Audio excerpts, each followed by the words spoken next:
going on, everybody? Spooner here. We working our way through the catalog of locks that I've picked, but for one reason or another couldn't gut. This is a Abus C83. So take a look at our bitting real quick. We got a very low cut here on 4. It's a 5-pin lock, full of security pins.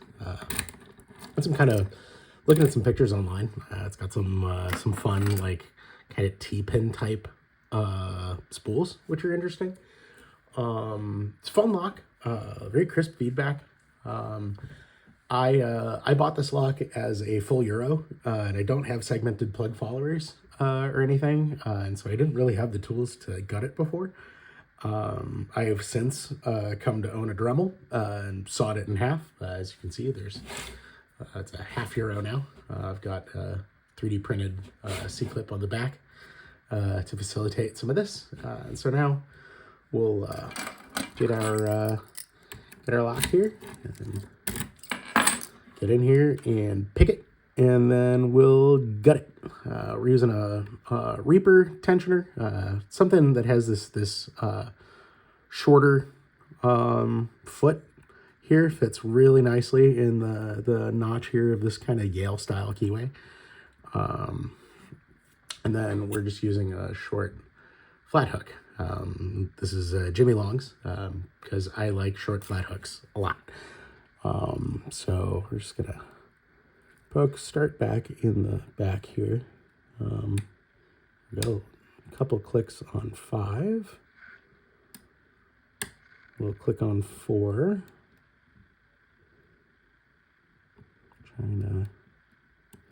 We're kind of having to come around this wording here. Click on 3. Click on 2.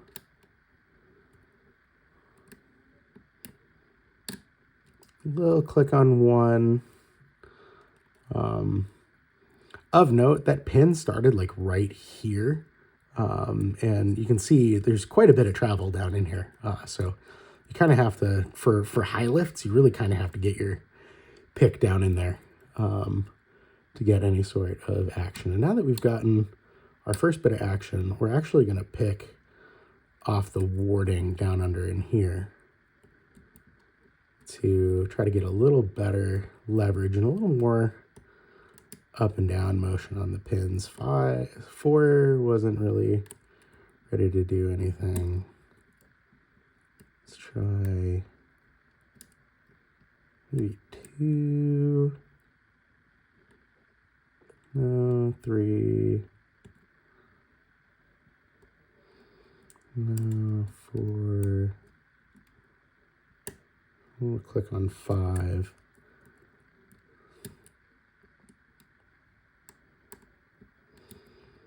I'm just kind of feeling for any sort of counter rotation, any little action. We might be overset a little bit. I'm just going to let some tension out here. You can hear a little bit of clicking. A little more. There we go. I felt something kind of let go and then click, kind of like it was a T-pin or something. So we're just going to get up under here, go at this a little gingerly. There we go.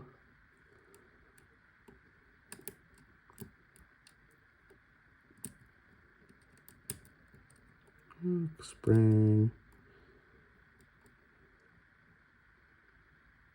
There we go.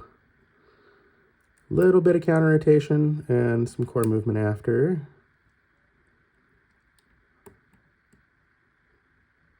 4 seems okay. 5. Give a little bit of a poke. Right now I'm just feeling things. Part of fun of picking Euros with the Bible down is you don't really get the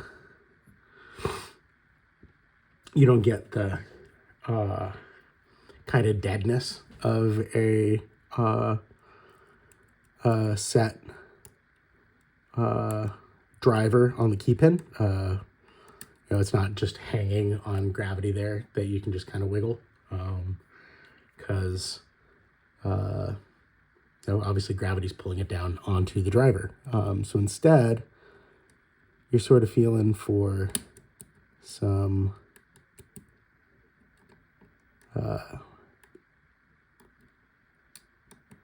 you know, basically just feeling for it being kind of dead sitting on the driver, and when you poke at it, there isn't a whole lot of motion.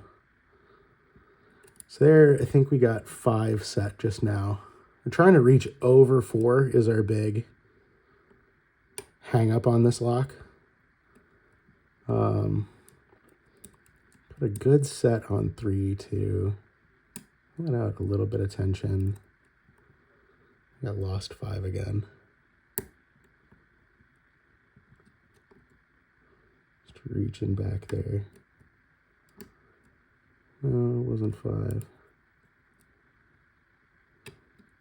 Ah, it was 2. Okay, there we go.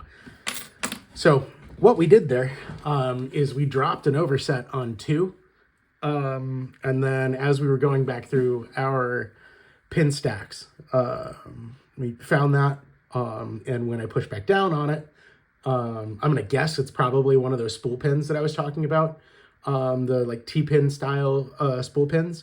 When I pushed down on it, I got some a little bit of core movement and then some counter rotation, which told me that it was an unset spool. And so we got our tension controlled. We kind of let it counter rotate a little bit, and then when it passed through, we got our open just now. So anyway, without further ado, we'll get this gutted and show y'all what we got going on inside. This one can be a little tricky to pick, admittedly. Here, let's get our pinning tray there. So we're in frame. Get that. Pull our C-clamp here. I'm trying to get in the habit for a little bit of practice of learning how to gut. Because I admittedly try to buy all my locks keyed. So I don't have a whole lot of practice having to gut a keyless lock. So with a keyed lock, I would just obviously relock this, and then use the key. Let's need a bigger core follower. There we go. Go this way.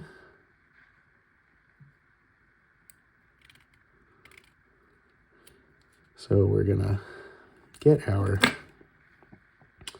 right here, right off the bat, you can see there's some overmilling on the top here, which adds to the fun with some of these, some of the drivers that we're going to look at in here in just a second.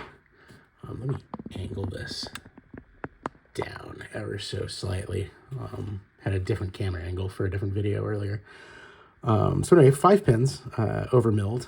We'll take a look at these drivers. So here you can see this driver has a little bit of a T-pin style tip to it. And so you'll see on some of these drivers that we're going to pull out, they have a very similar thing on the bottom of them, which can make it a little bit of a challenge to get them set right at the right height. They might slip up or down very easily, and so aligning it with the shear line's difficult. You can see here we have like a torpedo style keypin. This is on 4 actually, which it's kind of mean that to go with this bitting. So we're gonna talk about what this looks like real quick. So you see how shallow of a cut there is on this 4, and then there's a relatively higher cut on 5. And there's this torpedo style keypin that sits on 4.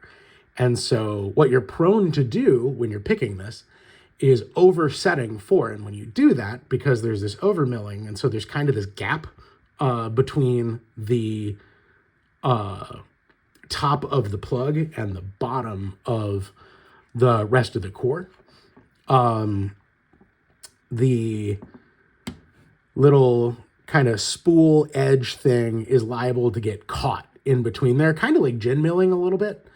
And when it gets stuck in there, you're just going to have this chronic overset that you can't fiddle with. And so when we were playing around with tension earlier and intentionally dropping pins, this is one of the things that we were looking for, was trying to drop any potentially overset torpedoes.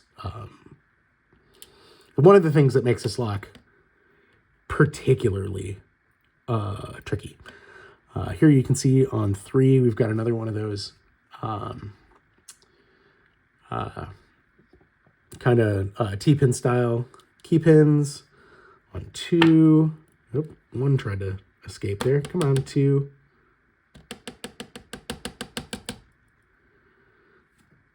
Come say hi, 2. There we go. Ooh, adding to the fun, 2 has serrations on it. Can you see that?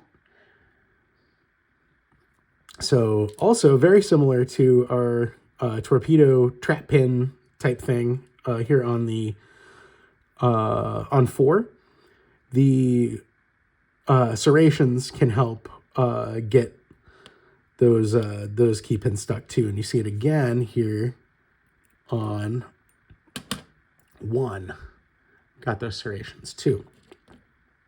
So for a blue belt lock, a fairly tricky one. Only 5 pins. You can also see, is there, where's that pick at? Is there some milling? No, not really any undermilling or threading or anything. Just this overmill right here. So now we'll get into our drivers. Here, we'll start on 1. And here, right off the bat, I'll get to show you one of these T-pin style spools. If you can see that, it's got this like T-pin bottom here. And so even after you get over the lip of that, when you first are getting up over that lip, you get over a little lip and then over a lip, and then I don't know how to describe it all other than like a weird, like it's hard to describe. It's like a little click and then a big click and then counter rotation, and it's an odd feeling.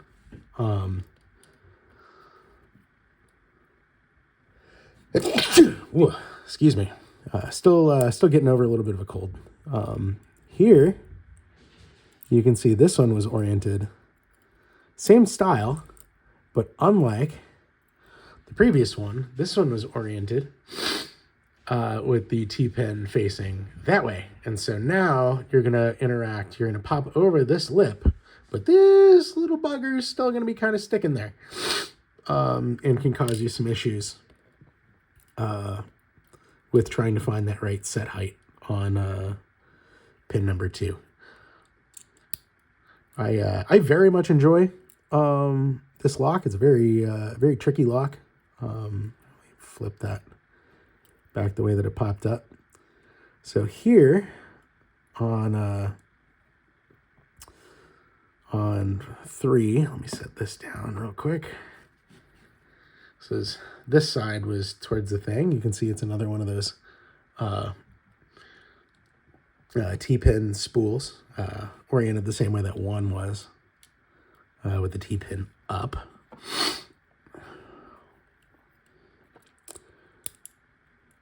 Same orientation there on get that that way on 4.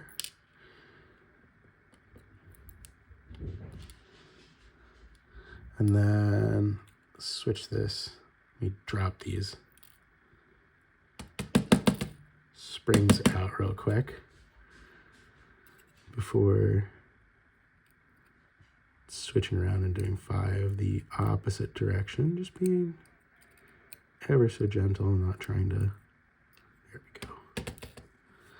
Get those springs out, turn this around so I can get 5.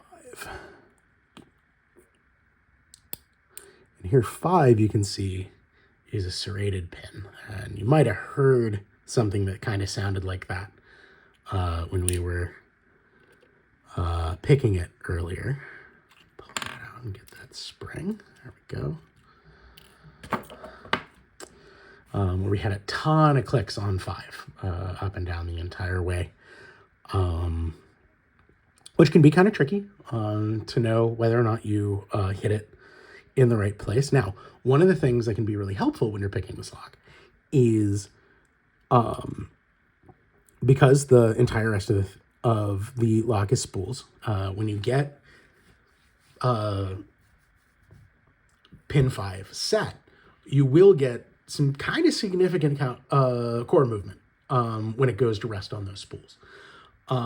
So unlike the rest of these where you kind of have to poke at them and know that you're on the spooled part of the pin based on the amount of counter rotation, or if there is any counter rotation, on the on pin 5, the serrated pin, you're not going to get any counter, or you're not going to get any core movement until it's at the right height. And then you're just going to hear chunk, and it's going to go the right way. So let's pull those down. Get a little bit of a gap between them so you can see where everything ends. Put some springs in the right place.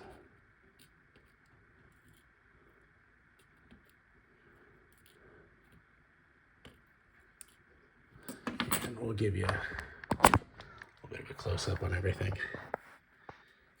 Here you go, get those. Zoom on those pins so you can see everything about them. Come back out.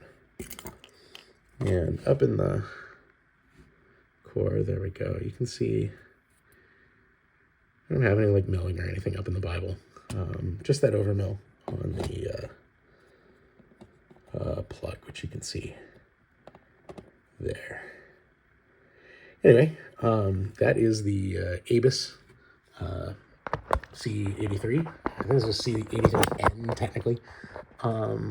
But anyway, fun lock. I haven't picked this in a long time. I didn't have the tools to gut it, and so when I started filming everything, this is one that I picked, and I posted a picture of the turn core, but didn't have the tools to gut it at the time. So now that I actually have everything, and I'm going back through the the